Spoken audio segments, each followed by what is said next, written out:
Hello student, स्वागत है आपका आईसीटी वर्चुअल क्लासेस में। मैं हूं कविता, आपकी साइंस टीचर। उम्मीद करती हूं आप सभी अच्छे होंगे और स्वस्थ होंगे। सो क्लास कंटिन्यू करेंगे अपना चैप्टर, जिसमें हम बात कर रहे हैं टिश्यू यानी कि ऊतकों के बारे में। तो जैसे कि आप जानते हैं कि हमारा रिवीजन यहाँ पे चल रहा है, बहुत ज़्यादा डेप्थ में नहीं जाएंगे, हमें रिवाइज करना है टॉपिक्स को। एक बार पूरा जो चैप्टर है वो रिवाइज कर लेंगे। देन जैसे कि हमने बात की थी यहाँ पर कि चैप्टर में थोड़ा सा और चीज़ें डेप्थ में पढ़ेंगे। ठीक है, जैसे कि जो टिश्यू है उनका ओरिजिन किस बेसिस पे हुआ है और ओरिजिन के बेसिस पे कितने टाइप्स के टिश्यू होते हैं, वो लास्ट में हम यहाँ पर कर लेंगे, जिससे कि आपका जो चैप्टर है वो रिवाइज भी हो जाए और जिसे एक्स्ट्रा पढ़ना है वो लास्ट में उसे पढ़ सकता है। तो सबसे पहले हम पूरे चैप्टर को एक बार जल्दी से क्या करेंगे, रिवाइज कर लेंगे। हमारा जो टॉपिक यहाँ पर चल रहा था वो है प्लांट टिश्यू, और प्लांट टिश्यू में हमारा जो टॉपिक चल रहा है उसमें आपने मेरिस्टेमेटिक टिश्यू यानी कि विभज्य ऊतक ऊतक पढ़ चुके हैं। आज बात करेंगे परमानेंट टिश्यू के बारे में। और परमानेंट टिश्यू भी दो प्रकार के होते हैं, simple permanent tissue and complex permanent tissue. ये जो दो आपके पास आए हैं, ठीक है। मेरिस्टेमेटिक टिश्यू से यहाँ पे परमानेंट टिश्यू कैसे बने हैं, ये हमने प्रीवियस लेक्चर में बोला था। हमने कहा कि जब यहाँ पर मेरिस्टेमेटिक टिश्यू जिनमें विभाजित होने की क्षमता होती है, विभाजन यानी कि एक जो सेल है वो दो सेल में डिवाइड हो गई है, फिर दो सेल चार सेल में डिवाइड हो जाते हैं। ध्यान रखें, इनका नंबर छोटा, इनका साइज छोटा नहीं होता है। जो सेल्स हैं यहाँ पर वो ग्रो करके पेरेंट सेल जितनी ही बन जाती हैं, ठीक है। तो हमने कहा जब विभाजित होने की क्षमता ये सेल्स खो देते हैं तब ये परमानेंट सेल या स्थायी कोशिकाएं बन जाती हैं। तो जब ये मेरिस्टेमेटिक टिश्यू जो सेल्स जो है जो मेरिस्टेमेटिक टिश्यू बना रही हैं, इनका फंक्शन कुछ और था, यानी कि मेरिस्टेमेटिक टिश्यू का कार्य कुछ और है। और जब इनमें क्या है, ये डिवाइड होने की एबिलिटी को खो देते हैं और परमानेंट टिश्यू में कन्वर्ट हो जाते हैं, तो अब इनका काम कुछ और होता है, ठीक है।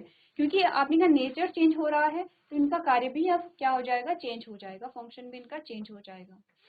तो अभी तक आपने एपिकल, लेटरल और इंटरकैलरी मेरिस्टेम के बारे में बात की है, ठीक है। आपने का एपिकल है, लेटरल इंटरकैलरी है और लेटरल मेरिस्टेम के बारे में हमने बात की। इसी के साथ हमने नोड क्या होते हैं इसके बारे में बात की है और इंटरनोड क्या होते हैं इसके बारे में बात की है। तीनों का अगर हम देखें कंपैरिजन, तो कंपैरिजन आपने यहाँ पर किया है। नेक्स्ट हमारे पास आया था कि इंटरकैलरी मेरिस्टेम में वैक्यूल से रिक्त इकाएं क्यों नहीं पाई जाती हैं, इसका रीजन हमने यहाँ पर जाना था। चलिए बात करते हैं परमानेंट टिश्यू, और परमानेंट टिश्यू किस प्रकार से बनते हैं ये आप जानते हैं। हम डायरेक्ट बात करेंगे यहाँ पे डेफिनेशन के बारे में। तो परमानेंट टिश्यू में आपने का एक और शब्द आप यहाँ पर पढ़ेंगे, डिफरेंशिएशन। क्या होता है डिफरेंशिएशन, इसके बारे में आगे बढ़ते हैं। Because the cells that are formed by a meristematic tissue often have to take a certain role in the plant, and thus they lose their ability to divide and form more cells. They then become the permanent tissue of the plant. ठीक है, हमने क्या बोला है, विभजोतक ऊतकों द्वारा बनने वाली कोशिकाओं को अक्सर पौधे में एक निश्चित भूमिका निभानी पड़ती है, ठीक है। और इस प्रकार वे विभाजित होने पर अधिक कोशिकाएं बनाने की अपनी क्षमता खो देते हैं। हमने कहा विभजोतक ऊतक द्वारा बनने वाली जो कोशिकाएं अक्सर पौधों में एक निश्चित भूमिका ये निभाते हैं, और इस प्रकार से क्या होते हैं, ये अपनी विभाजित होने की क्षमता खो देते हैं। आपको बताने का मतलब ये है कि जब क्या हुआ यहाँ पे, आपने कहा जब नई कोशिकाएं बनी और ये क्या करने लगी, कोई निश्चित कार्य करने लगे हैं, कोई फिक्स यहाँ पर जो फंक्शन है वो परफॉर्म करने लगी हैं, तो यहाँ पर अब वो विभाजित होने की क्षमता खो देती हैं, क्योंकि अब वो क्या करेंगे, वो स्पेसिफिक फंक्शन को वहाँ पे परफॉर्म करेंगे, ठीक है। फिर वे पौधे स्थायी ऊतक क्या हो जाते हैं, वे जो पौधे के क्या स्थायी ऊतक बन जाते हैं। किनकी बात हो रही है, उन मेरिस्टेमेटिक टिश्यू की बात हो रही है जो कि डिवाइड होते हैं, बट क्या करेंगे, ये अब एक स्पेसिफिक फंक्शन को करने लगेंगे, विशिष्ट कार्य को करने लगेंगे, और अब ये पौधे के स्थायी ऊतक बन जाते हैं। अब एक टर्म हमारे पास आता है डिफ्रेंशिएशन। जब हम यहाँ पर टिश्यू के बारे में थोड़ा और जानेंगे, थोड़ा सा हायर लेवल पे जानेंगे, तब आप डिफरेंशिएशन वर्ड वहाँ आपके पास आएगा। अभी आप जस्ट डेफिनेशन को समझिए। हमने कहा the process by which cells of the meristematic tissue convert themselves into a permanent tissue by taking a fixed shape, size and function is called a differentiation. तो क्या हम कह सकते हैं कि मेरिस्टेमेटिक टिश्यू से परमानेंट टिश्यू बनने की जो प्रोसेस है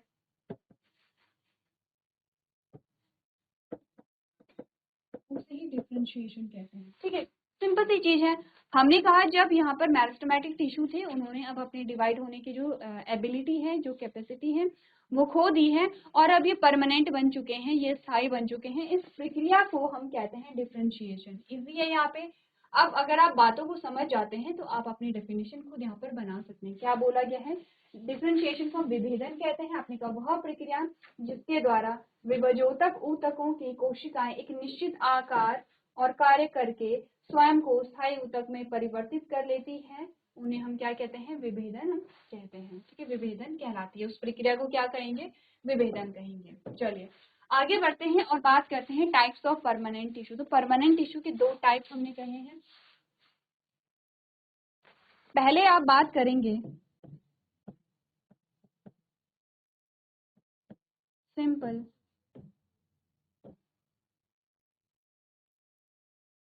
परमानेंट टिश्यू के बारे में। दूसरा बात करेंगे कॉम्प्लेक्स परमानेंट टिश्यू के बारे में। ठीक है,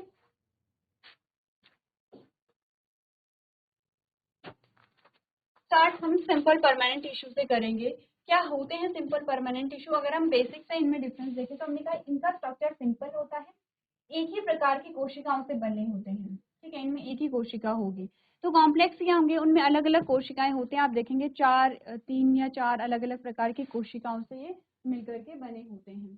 तो आपने कहा इनका स्ट्रक्चर ही हमें बता रहा है कि ये कॉम्प्लेक्स होंगे, इनका स्ट्रक्चर ही हमें बता रहा है कि ये क्या होंगे? सिंपल होंगे। इनमें भी इनका अलग अलग क्या होता है? कार्य होता है। तो आगे बढ़ते हैं और बात कर लेते हैं यहाँ पर सिंपल परमानेंट टिश्यू में। सिंपल परमानेंट टिश्यू का सबसे पहला पार्ट आता है पैरेन्काइमा। उससे पहले आप एक बार देख लीजिए जो हमने यहाँ पे टेबल देखी, उसके पहले आप टेबल को देखिए। हम देखा परमानेंट टिश्यू के दो टाइप है, simple permanent tissue and complex permanent tissue. Simple में आप बात करेंगे पैरेन्काइमा, कोलेनकाइमा एंड स्क्लेरेन्काइमा की। ठीक है, अगर अभी तक आपने ये जो चार्ट है वो नोट नहीं किया है तो आप लोग एक बार चार्ट नोट कर लेंगे।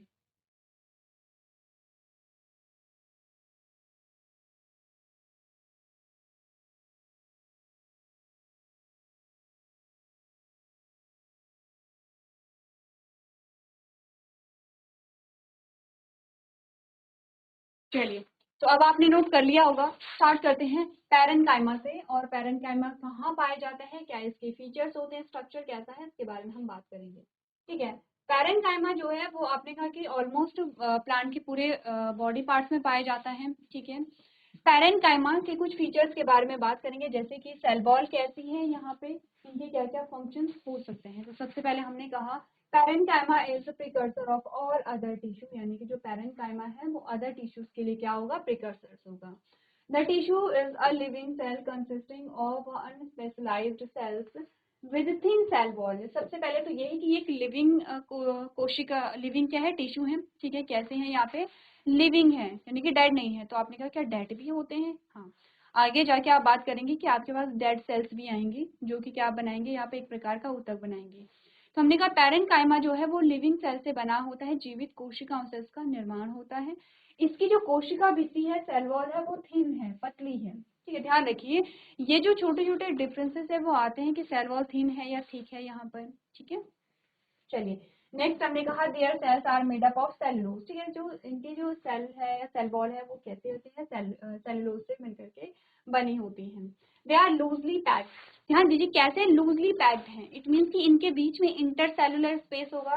तो वही आपको बता रखा है कि they are loosely packed with intercellular space between them, यानी कि आपको बोला गया है यहाँ पर, आपने कहा ये कोशिका है इस प्रकार से और इनके बीच में क्या है? स्थान है। तो कोशिकाओं के बीच का जो स्थान होता है उसे हम क्या कहते हैं? ये जो आपका होगा, ये वाला जो स्पेस आपका है ये है इंटरसेलुलर स्पेस। ठीक है, अंतर कोशिकीय स्थान इसे कहते हैं, ये वाला। तो हमने कहा कि ऐसा नहीं कि एकदम से एक दूसरे के साथ बहुत क्या है? टाइटली पैक्ड है। जैसे कि अगर हम ठोस कहते हैं, जब आप केमिस्ट्री में सॉलिड पढ़ते हैं तो आपने क्या कहा कि जो पार्टिकल्स है आपस में बहुत ज्यादा क्या है? जुड़े हुए हैं। लिक्विड में हमने कहा पार्टिकल्स थोड़े दूर दूर हैं, गैस में हमने कहा पार्टिकल्स बहुत ज्यादा दूर हैं। तो वैसे ही कुछ आप यहाँ पे रिलेट कर सकते हैं कि कोशिकाएं ऐसे नहीं कि एक दूसरे से चिपकी हुई हैं, सटी हुई हैं, कॉम्पैक्टली यहाँ पे पैक्ड हैं, आपने कहा लूजली पैक्ड हैं, इट मीन्स कि यहाँ पर इंटरसेलुलर स्पेस पाया जा रहा है। अब ध्यान दीजिए ये सारे जो कैरेक्टर अभी तक आपने पढ़े हैं वो इम्पोर्टेंट है, जैसे कि हमने कहा कि इनमें क्या है, लिविंग सेल से बना होता है, सेलुलोज से इनकी सेल वॉल बनी होती है। सेलुलोज कैसी है, आपने कहा थिन है यानी कि पतली है। हमने कहा जैसे कि लूजली पैक्ड है और इंटरसेलुलर स्पेस से अंतर कोशिकीय स्थान पाया जा रहा है। आपने कहा parenchyma cells are isodiametric that is more or less equally expanded on all sides, ठीक है। दे कुड बी ओवल, इनका शेप अलग अलग हो सकता है। ओवल यानी कि जैसे कि आपने कहा कि एग का जो होता है ओवल शेप का हो सकता है, स्फेरिकल यानी कि गोल हो सकता है, पॉलीगोनल हो सकता है शेप में। दे कंटेन डेंस साइटोप्लाज्म, ध्यान दीजिए हमने कहा कि इनमें क्या होता है, डेंस साइटोप्लाज्म होगा with a distinct nucleus and large central vacuoles. तो हमने कहा डेंस साइटोप्लाज्म और डेंस न्यूक्लियस हमने मेरिस्टेमेटिक टिश्यू में भी पढ़ा था, जब आप विभजोतक ऊतक पढ़ रहे थे वहां पे भी हमने कहा था कि इनमें जो साइटोप्लाज्म और न्यूक्लियस है वो डेंस है लेकिन वैक्यूल एब्सेंट है। अब आपको डिफरेंस मिल गया है मेरिस्टेमेटिक टिश्यू और परमानेंट टिश्यू में। पहला जो डिफरेंस वो ये है कि इनमें क्या होता है, साइटोप्लाज्म तो डेंस है, ठीक है, वो तो सेम है, बट क्या है जो न्यूक्लियस होता है या जो यहाँ पे वैक्यूल है वो कैसा है, लार्ज सेंट्रल वैक्यूल इनमें पाया जाता है। क्लियर है इतना? तो क्या चीजें हमने यहाँ पे अभी तक पढ़ी है, हमने कहा अन्य सभी ऊतकों का अग्रदूत है पैरेन्काइमा। ऊतक एक जीवित कोशिका है जिसमें पतली कोशिका भित्ति वाली अशिष्ट कोशिकाएं होती हैं। इनकी कोशिकाएं सेलुलोज से बनी होती हैं, ये अपने बीच अंतर कोशिकीय स्थानों से शिथिल रूप से भरे होते हैं। पैरेन्काइमा कोशिकाएं आइसोडायमेट्रिक होती हैं, अर्थात सभी तरफ कमोबेश समान रूप से विस्तृत होती हैं, ठीक है। वे आकार में अंडाकार, गोलाकार या बहुभुज हो सकती हैं। उनमें एक अलग केंद्रक और बड़े केंद्रीय रिक्तिकाओं के साथ एक सघन कोशिका ग्रह होता है, ठीक है। अब बेसिक जो फीचर्स हैं यहाँ पर पैरेन्काइमा के वो देखिए, इमेज यहाँ पर देखिए, क्योंकि आप पहली बार ये चीजें नहीं पढ़ रहे हैं, आप रिवाइज कर रहे हैं चीजों को, तो आपको जल्दी से चीजों को पढ़ना है, समझना है। नोट्स अपने पास रखिए, जो चीजें आपकी रह गई थी, जो आप नोट नहीं कर पाए थे, जो डायग्राम ड्रॉ नहीं कर पाए थे, जल्दी से उसे ड्रॉ कर लेंगे। अगर आपने नोट्स बना रखे हैं, ड्रॉ कर रखा है, तो आप फिर से नोट नहीं करेंगे, टाइम वेस्ट नहीं करना है, आपने चीजों को समझना है यहाँ पर। तो देखिए साइटोप्लाज्म कैसा है, डेंस है। वैक्यूल बीच में जो खाली आपको व्हाइट कलर के जो गोले दिख रहे हैं वो वैक्यूल्स है। यहाँ पर न्यूक्लियस है, सब में अपना न्यूक्लियस होता है बीच में, देखिए। अब वैक्यूल और उसमें आप कंफ्यूज नहीं करेंगे, ये तो आपके क्या है, इंटरसेलुलर स्पेस है, ये जो आपको ब्लू कलर में दिखाई दे रहे हैं, ठीक है। सबको नहीं कर रही हूँ, आप समझ लीजिए, सबको नहीं कर रहे हैं। और ये जो आपके बीच में है ये आपके होते हैं वैक्यूल, क्लियर है, ये आपके वैक्यूल है, तो दोनों में कंफ्यूज नहीं करना है। तो चलिए एक बार आप रीड कर लेंगे जो भी आपने पैरेन्काइमा के फीचर्स यहाँ पर पढ़े हैं।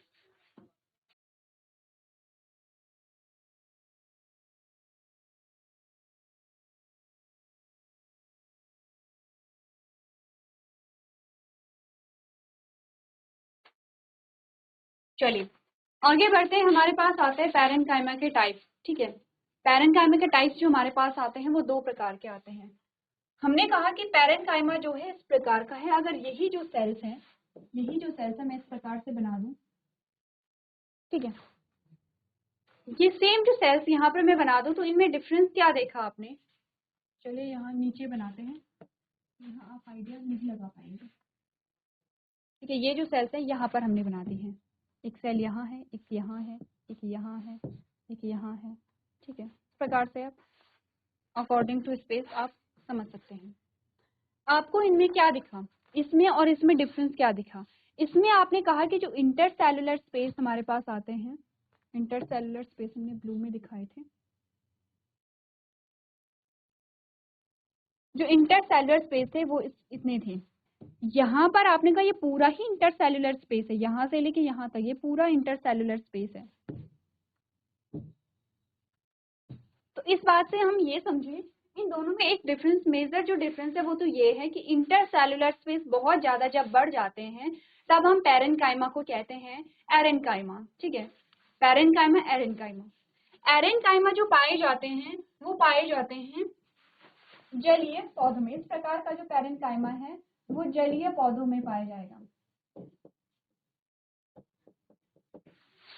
ठीक है, जिसे अब आप पैरेन्काइमा नहीं कहेंगे, एरेन्काइमा कहेंगे। क्लियर है। अब हमने कहा फॉर एग्जाम्पल ये है यहाँ पर क्लोरोफिल, हमने कहा पैरेन्काइमा जब क्या कर लेता है, क्लोरोफिल को अपने में स्टोर कर लेता है, क्लोरोफिल का संग्रह खुद में कर लेता है, तब हम इसे कहते हैं क्लोरेनकाइमा। अब हम इसे पैरेन्काइमा नहीं कहेंगे, अब हम इसे क्या कहेंगे, क्लोरेनकाइमा कहेंगे। तो लिख लें यहाँ पे क्लोरेनकाइमा, यहाँ पे एरेनकाइमा लिख लेंगे, ये है क्लोरेनकाइमा। तो हमारे पास जो पैरेन्काइमा आए वो 3 प्रकार का है, क्लोरेनकाइमा, पैरेन्काइमा और आपने कहा क्लोरेनकाइमा, एरेनकाइमा एंड पैरेन्काइमा, 3 प्रकार के आए हैं। पैरेन्काइमा सिंपली आपने देखा, ठीक है, क्या क्या उसके फीचर्स होते हैं। हमने कहा पैरेन्काइमा में अगर यहाँ पे इंटरसेलुलर स्पेस बहुत ज्यादा बढ़ जाएंगे तो ये कहलाएगा एरेनकाइमा। अगर पैरेन्काइमा क्या करता है, क्लोरोफिल का स्टोरेज करता है, क्लोरोफिल का संग्रह करता है, तो ये कहलाएगा क्लोरेनकाइमा। तो क्लोरोफिल रखेगा तो क्या कहलाएगा, क्लोरेनकाइमा, दोनों सिमिलर वर्ड हैं। और अगर बीच में इंटरसेलुलर स्पेस बढ़ जाएगा तो होगा एरेनकाइमा। एरेनकाइमा आप कैसे याद रखेंगे हम आगे बात करेंगे, अभी हम बात करते हैं पैरेन्काइमा के क्या फंक्शन है। सिंपली 3 फंक्शन आपको मिल गए हैं। पहला स्टोरेज, जो कि क्लोरोफिल का स्टोरेज कर रहा है। दूसरा फोटोसिंथेसिस को परफॉर्म करेगा क्योंकि क्लोरोफिल इसमें आ गया है। तीसरा एरेनकाइमा में क्या होता है, हमने कहा ये जलीय पौधों में पाया जाता है, तो ये बायंसी प्रोवाइड करता है। जब ये बायंसी प्रोवाइड करेगा तो जो यहाँ पर जलीय पौधे हैं, जो पत्तियां हैं, वो आसानी से फ्लोट कर सकेंगी, तैर सकेंगी। तो 3 फंक्शन आपको यहाँ पर पैरेन्काइमा के मिल जाते हैं, ठीक है। अब आपने कहा कि यहाँ पर पढ़ लेते हैं क्लोरेनकाइमा को। सबसे पहले आपने कहा these tissues are similar to that of a parenchyma but they also contain chlorophyll in them। आपने कहा ये पैरेन्काइमा के जैसे ही होते हैं, सेम उन्हीं के जैसे होंगे, बट इनमें डिफरेंस क्या होगा, ये क्लोरोफिल का स्टोरेज करेंगे, क्लोरोफिल का संग्रह करेंगे। फिर क्या होगा, due to the presence of chlorophyll they are capable of performing process of photosynthesis in plant. क्योंकि ये क्लोरोफिल इनमें पाया जा रहा है तो ये क्या करेंगे, फोटोसिंथेसिस की प्रक्रिया को परफॉर्म करेंगे, ध्यान दीजिए, ठीक है। नेक्स्ट आता है एरेनकाइमा, आपने कहा they are found in aquatic plant, ये जलीय पौधों में पाया जाता है। They are also similar in structure to that of a parenchyma, ये भी पैरेन्काइमा के जैसे ही होते हैं। डिफरेंस क्या आता है, but they have large cavities in them, इनमें बहुत बड़ी कैविटी या बहुत ज्यादा इंटरसेलुलर स्पेस आ जाता है। These cavities allows aquatic plant to float in water। आपने कहा ये पौधों को क्या करते हैं, फ्लोट या तैरने में मदद करते हैं, इन्हें बायंसी प्रोवाइड करवाते हैं। चलिए ठीक है, तो आप यहाँ पर क्लोरेनकाइमा, एरेनकाइमा को दोनों को क्या करेंगे, फिर रिवाइज कर लेंगे जल्दी से।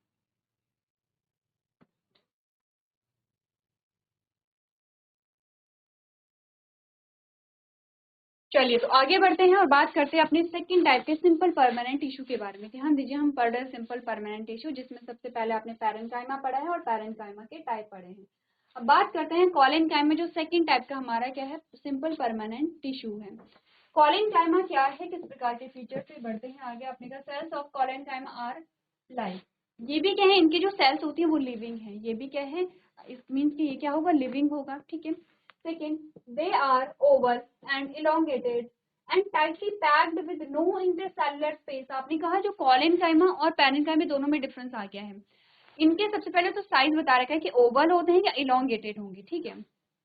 सेकेंड, यहाँ पे टाइटली पैक्ड होते हैं और कोई भी किसी भी प्रकार का अंतरकोशिकीय स्थान या इंटरसेलुलर स्पेस नहीं पाया जाता है। डिफरेंस दोनों में आ गया है, दोनों सिंपल परमानेंट टिश्यू है लेकिन दोनों में पहला डिफरेंस आया है।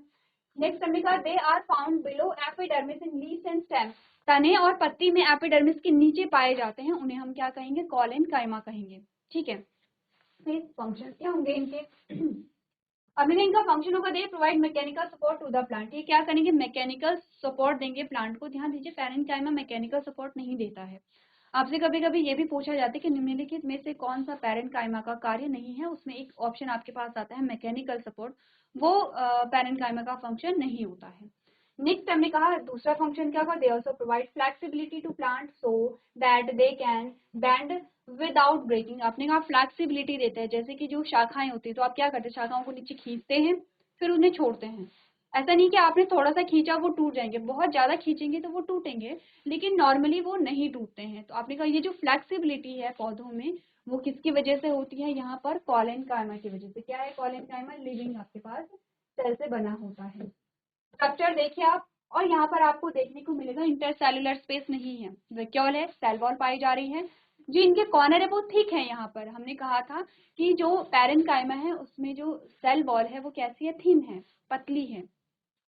कॉलेनकाइमा में कैसी है, थिक यहाँ पर है। ठीक है, तो हमने कहा कि कॉलेनकाइमा की कोशिकाएं जीवित होती हैं, अंडाकार और लंबे होते हैं, बिना किसी अंतर कोशिकीय स्थान के कसकर भरे होते हैं, पत्तियों और तनों के बाह्य त्वचा के नीचे पाए जाते हैं। इनके कार्य अगर हम कहें तो अपने घर पौधे में यांत्रिक सहायता प्रदान करते हैं, पौधों को लचीलापन भी प्रदान करते हैं ताकि वे बिना टूटे मुड़ सके। ठीक है, आगे बढ़ते हैं और लास्ट जो हमारा सिंपल परमानेंट टिश्यू आता है वो है स्क्लेरेन्काइमा। ठीक है, तो स्क्लेरेन्काइमा जो है आपका, वो आपका डेड होता है क्योंकि ये डेड सेल से बना होता है, मृत कोशिकाओं से बना होता है, इसीलिए ऐसे ही पार्ट्स का फॉर्मेशन करेगा जो बहुत टफ होते हैं, कठोर होते हैं। तो हमने कहा cells of sclerenchyma are dead. जो स्क्लेरेन्काइमा की कोशिकाएं होती हैं वो मृत होती हैं। यहाँ पर they are narrow and elongated, पतले होते हैं और लंबे होते हैं, इलांगेटेड होंगे। ठीक है, the cell wall is in sclerenchyma is composed of lignin which makes it hard। ध्यान दीजिए, इनकी जो सेल वॉल बनी होती है वो लिग्निन से बनी होती है। लिग्निन जो है वो टफ सब्सटेंस है, टफ यानी कि कठोर है, और इसी की वजह से ये क्या होता है, कठोर होता है इसमें, क्योंकि लिग्निन पाया जाता है। अब यहाँ पर स्क्लेरेन्काइमा क्यों डेड होते हैं हम आगे जाके यहाँ पर बात करेंगे, जब हम बात करेंगे कि यहाँ पर जो लिग्निन है वो कैसे यहाँ पे कंपोज, या लिग्निन जो है वो कैसे डिपॉजिट यहाँ पर होता है। Sclerenchyma are found around vascular bundles. ठीक है, स्क्लेरेन्काइमा कहाँ पे होगा, वैस्कुलर बंडल के चारों ओर। वैस्कुलर बंडल में क्या आते हैं आपके, जाइलम एंड फ्लोएम यहाँ पर आते हैं। वेन्स ऑफ लीफ, लीफ की जो वेन होती है, ध्यान दीजिए वैस्कुलर बंडल में आपके जाइलम एंड फ्लोएम आएंगे। लीफ की जो ये है लीफ, ठीक है, बीचों बीच आपको एक हार्ड सी लाइन आपको दिखाई देती है जो थोड़ा सा मोटी होती है, और यहाँ पर पाए जाते हैं इस प्रकार से, जिन्हें शिराएं या वेन आप कहते हैं। ठीक है, इस प्रकार से। तो पत्ती कुछ इस प्रकार से देखते हैं। कभी आपने किया होगा बचपन में, सभी बच्चे करते कि पत्ती पकड़ी, उसका बीच का जो लीफी पोर्शन है, ये जो बीच में लीफी पोर्शन होगा यहाँ पे, ये जो लीफी पोर्शन होता है इसे हम क्या करते हैं, फाड़ देते हैं, निकाल देते हैं, और बीच में सिर्फ क्या बच जाता है, यहाँ पर शिराओं का जाल हमारे पास बच जाता है। कभी किया है आपने, नहीं किया है तो एक बार करना। ये जो शिराएं हैं, ये जो आपको धागीनुमा संरचनाएं दिख रही हैं, आपने कहा तो वहां पे क्या पाया जाएगा, स्क्लेरेन्काइमा पाया जाएगा। और कहाँ पाया जाता है, आपने कहा हार्ड कवरिंग्स ऑफ सीड, जो बीज होता है, बीज की जो कवरिंग होती है, हार्ड कवरिंग होती है बीज की, उसमें पाया जाता है sclerenchyma and nuts. For example sclerenchyma tissue are found in coconut husk. जो यहाँ पे नारियल होता है, नारियल के बाहर जो रेशे जो होते हैं, जिसे हम क्या करते हैं, कच्चे नारियल में रेशे निकालते हैं आप लोग, वो जो रेशे होते हैं वो बना होता है स्क्लेरेन्काइमा का। तो कार्य क्या हुए इसके, फिर अपने they help to make parts of plant hard and stiff. पौधे के पार्ट्स को हार्ड बनाता है, पहला फंक्शन। दूसरा मैकेनिकल स्ट्रेंथ प्रोवाइड करवाएगा। आप जानते हैं कि इतना हार्ड है, इतना कठोर है, तो मैकेनिकल सपोर्ट ऑब्वियसली बात है कि ये प्रोवाइड करवाएगा। तो क्या क्या चीजें आपने समझी हैं, अपने पास स्क्लेरेन्काइमा की कोशिकाएं मृत हो जाती हैं, ये संकीर्ण और लंबे होते हैं। स्क्लेरेन्काइमा में कोशिका भित्ति लिग्निन से बनी होती है जो इन्हें कठोर बनाती है। स्क्लेरेन्काइमा संवहनी बंडलों, बीज, मेवे को कठोर आवरण में पत्तियों की शिराओं के आसपास पाए जाते हैं। उदाहरण के लिए नारियल की भूसी में स्क्लेरेन्काइमा उत्तक पाए जाते हैं। फिर इनके कार्य क्या होता है, आपने कहा वे पौधे के हिस्सों को कठोर और कड़ा बनाने में मदद करते हैं। दूसरा है ये यांत्रिक शक्ति प्रदान करते हैं। ठीक है, तो चलिए जल्दी से पढ़ लीजिए, और तीनों जो हमारे पास सिंपल परमानेंट टिश्यू आए हैं उनका कंपैरिजन कीजिए कि ये कहाँ पाए जाते हैं और इनमें क्या डिफरेंस यहाँ पर है।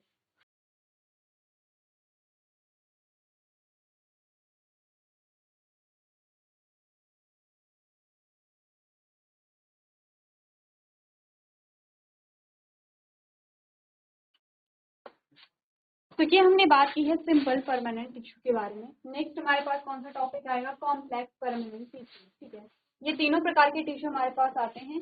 तीनों का डायग्राम देखिए कि तीनों की डायग्राम में आपको क्या चीजें यहाँ पर दिखाई दी हैं। ठीक है, आगे बढ़ते हैं। और बात करते हैं कॉम्प्लेक्स परमानेंट टिश्यू के बारे में। कॉम्प्लेक्स परमानेंट टिश्यू, जैसा कि आप जानते हैं कि परमानेंट तो हैं ही, लेकिन कैसे होंगे, कॉम्प्लेक्स होंगे, एक ही प्रकार की कोशिकाओं से नहीं बने हैं। जैसे कि अगर आप यहाँ पर देखेंगे, आपने ये इमेज देखी तो आप देख रहे हैं कि अगर हम पैरेन्काइमा देख रहे हैं तो एक ही प्रकार के सेल से बना है, ठीक है, एक ही प्रकार के सेल से बना है, कोई डिफरेंस आप नहीं देख रहे हैं। वहीं अगर हम कॉम्प्लेक्स परमानेंट टिश्यू की बात करते हैं, जैसे कि ये जाइलम है, ये फ्लोएम है, आप देख रहे हैं कि स्ट्रक्चर इनका काफी क्या है, कॉम्प्लेक्स है, एक प्रकार की कोशिकाएं नहीं है, कोई इलोंगेटेड है, कोई स्पाइरल आपको दिख रही हैं, ठीक है, कुछ पोर्स आपको दिख रहे हैं, यहाँ पर अलग अलग इनके नाम होते हैं। तो ये क्या बने होते हैं, चार अलग अलग कोशिकाओं से मिलकर के बने होते हैं। चारों में से कुछ लिविंग होती हैं, कुछ नॉन लिविंग होती हैं, दोनों प्रकार की कोशिकाओं से बने होते हैं। अगर इनका फंक्शन हम देखें तो हमने कहा कि ट्रांसपोर्टेशन में ये हेल्प करते हैं, दोनों ही जाइलम एंड फ्लोएम, दोनों का काम होगा ट्रांसपोर्टेशन में।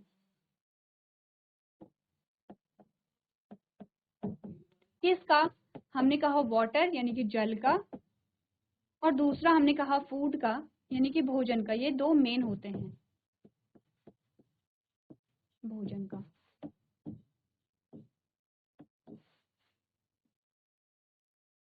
बाकी हार्मोन्स भी यहाँ पर होंगे, बट हम दो चीजों को यहाँ पे मेनली लेंगे, ठीक है। अब अगर मैं आपसे पूछूं कि साइट कहाँ होगी, ये पाए कहाँ जाएंगे, तो हमने कहा कि जहां जहां भोजन की आवश्यकता है, जहां जहां जल की आवश्यकता है, ये वहां वहां पाए जाते होंगे। तो हमने कहा जो जल है, जो वाटर है, वो कहाँ से एब्जॉर्ब होता है, आपने कहा रूट से, रूट, ठीक है।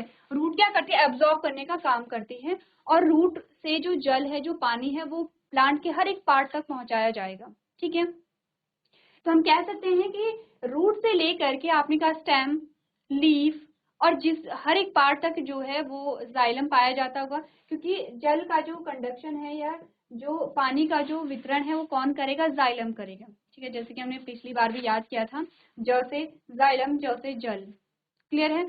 अब हमने कहा फूड में हम देखते हैं कि जो फूड का कंडक्शन है वो फ्लोएम करता है। अब भोजन बनेगा कहाँ, पत्ती में भोजन बनता है, ऐसा ही होता है कि पत्ती में भोजन बनेगा।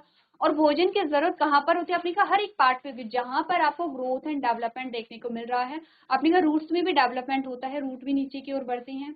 जैसे कि आपने पढ़ा होगा, जब हम बात करते हैं यहाँ पर फोटोट्रोपिज्म के बारे में, जियोट्रोपिज्म के बारे में, तब हम पढ़ते हैं कि रूट्स में भी डेवलपमेंट होता है, जो नेगेटिव फोटोट्रोपिज्म को दिखाता है एंड पॉजिटिव जियोट्रोपिज्म को दिखाता है, ठीक है। ये टॉपिक हमारा अलग है, बट आपको एक बार रिवाइज करना है चीजों को। जैसे कि हम कोई भी टॉपिक हमारा आता है तो आपको साथ साथ में रिवाइज करते रहना है। अब हमने कहा कि जो ग्रोथ हो रही है वो रूट में भी हो रही है, तनाव भी बढ़ रहा है, इसीलिए हमने कहा था कि तीनों प्रकार के जो टिश्यू हमारे पास आ रहे हैं, तीनों बढ़ रहे हैं, शाखाएं भी बन रही हैं, नई पत्तियां भी बन रही हैं, फूल भी बन रहे हैं, फूल से आपने कहा फल भी बन रहे हैं, बीज भी बन रहे हैं, हर एक पार्ट में ग्रोथ हो रही है। तो हर एक पार्ट को क्या होगा, भोजन की आवश्यकता होगी, क्योंकि हमने कहा था ग्रोथ एंड डेवलपमेंट के लिए मस्ट है फूड। और अगर हम और ज्यादा अच्छे से कहें कि ग्रोथ एंड डेवलपमेंट के लिए मस्ट है एनर्जी, एनर्जी मिलेगी फूड से, ठीक है। अब आपने कहा कि पत्ती से लेकर के पौधे के हर भाग में, क्योंकि इसकी आवश्यकता है भोजन की, तो हर भाग में क्या होगा, इसका वितरण करना पड़ेगा, ट्रांसपोर्टेशन जो होगा वो हर भाग में होगा। इट मीन्स कि हम कह सकते हैं कि हर पार्ट में पाए जाते हैं जाइलम एंड फ्लोएम, हर भाग में, आपके स्टेम में भी हैं, आपके रूट में भी हैं, आपकी लीफ में भी पाए जा रहे हैं, ठीक है। तो फंक्शन तो आपको इनका पता चल गया होगा। अब पढ़ लेते हैं डेफिनेशन। आपने कहा group of different types of cells performing common task together are named as complex tissue, यानी कि एक साथ सामान्य कार्य करने वाले विभिन्न प्रकार की कोशिकाओं के समूह को जटिल ऊतक कहा जाता है। कॉम्प्लेक्स टिश्यू दो प्रकार के होते हैं, जाइलम है, फ्लोएम है। तो ये जो डेफिनेशन है कॉम्प्लेक्स टिश्यू की, यहाँ से लेके यहाँ तक एक बार आप लोग इसे नोट कर लेंगे।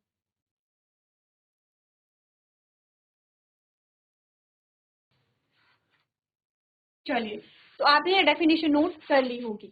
नेक्स्ट जो हम बात करेंगे अब यहाँ पर, क्योंकि अलग अलग प्रकार की कोशिकाओं से बने होते हैं, तो हम देखेंगे कौन कौन सी कोशिकाएं यहाँ पर आती हैं। कुछ जैसे कि आपने कहा ट्रैकिड्स हैं, वेसल्स हैं, पैरेन्काइमा हैं, ठीक है, फाइबर्स यहाँ पर आते हैं। इन अलग अलग प्रकार की कोशिकाओं के बारे में हम यहाँ पर बात करेंगे, जो कि हम नेक्स्ट लेक्चर में कंटिन्यू करेंगे। सबसे पहले जाइलम को पढ़ के आएंगे, देन आप फ्लोएम को यहाँ पर पढ़ करके आएंगे।